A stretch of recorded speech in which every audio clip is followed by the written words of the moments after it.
काल संडे, आज 26 जानेवारी. सोन्याहून पिवळं काय तर लगातार 2 सुट्ट्या. आज खूप निवांतात उठले. ब्रश करून घर साफ करायला घेतलं. घर झाडून झाल्यानंतर गरमागरम चहा करायला टाकला. आज खूप दिवसांनी आम्ही दोघं एकत्र चहा पिणार होतो, तोही निवांतात. पण तेवढ्यात आमची आरूबाई उठून आली. तिला मांडीवर घेऊन एकमेकांशी गप्पा मारत आम्ही दोघांनी चहा संपवला. आता मात्र बारी आमच्या आरूबाईच्या ब्रश करायची. तेव्हा ती तिच्या हाताला लागलं, मम्मा मला औषध लाव असं म्हणत होती.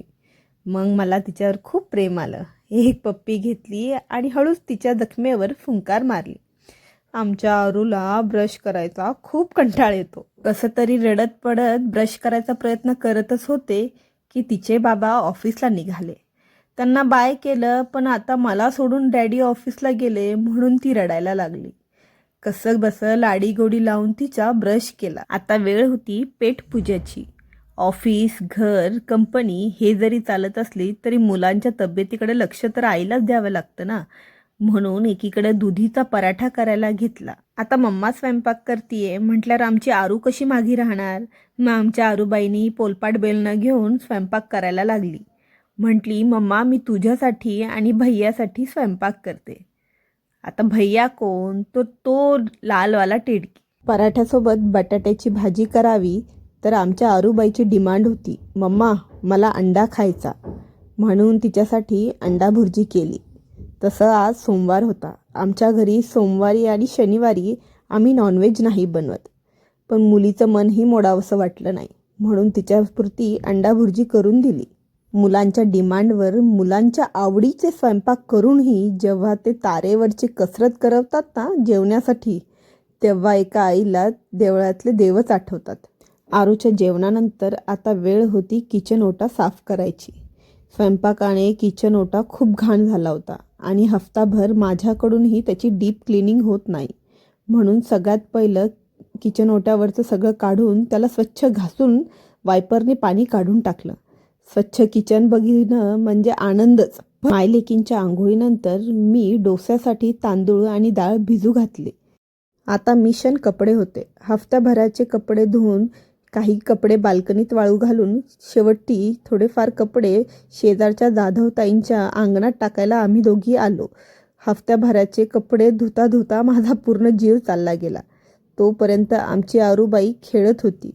तिने मातीचं काहीतरी बनवलं होतं आणि मला सरप्राईज मम्मा मी तुझ्यासाठी काय आणलंय तू बघ असं करत होती. मग थकल्यामुळे मीही तिथे अर्धा पाऊण तास आराम करत गेले. कामामध्ये संध्याकाळ कधी झाली कळालीच नाही. मग संध्याकाळच्या चपात्या करून तव्यावरचं पिठलं बनवायला घेतलं. कधी कधी विचार येतो, पहिले लोक कच्चे कंदमुळे खात होती. मग स्वयंपाकाचा कोणी शोध लावला त्याला शोधून काढायला पाहिजे, है की नाही. तुम्हालाही कधी कधी असा राग येतो का. पूर्ण दिवस किचनमध्ये जातो आणि कसा गेला हाही कळत नाही. तरीही बऱ्याचदा प्रश्न येतो, काय काम केलं तुम्ही, आरामच तर केला असेल. असो. झणझणीत तव्यावरचं पिठलं बनवल्यानंतर आरू, मी आणि आरूचे डॅडी आम्ही जेवायला बसलो. त्यासोबत शेंगदाण्याची चटणीही आम्ही दोघांनी घेतली होती. ते खायला एक नंबर लागलं. जेवणानंतर वॉकवर जायचा असा नियम आरू आणि मी केला आहे. तेवढाच क्वालिटी टाईम स्पेंड होतो. बाहेर फिरायला गेलो तर शॉपमध्ये माझ्या आरूला हे टॉईज आवडले. मग काय घेऊन द्यावेच लागले. रात्रीच्या 10 वाजता मला झोप येत होती, त्याहीसोबत शिंकाही येत होत्या. पण आमच्या आरूबाईला मात्र खेळायचं होतं. तिच्या डोळ्यात झोप कुठेच नव्हती. मग काय जागावं लागलं आणि मलाही खेळावं लागलं. ती ते भाजींचे फ्रूट सॅलड करून मला देत होती आणि म्हणत होती, तू बस मम्मा थकलीस ना, मी तुला आता खाऊ घालते. आरू खूप छान स्वयंपाक करते.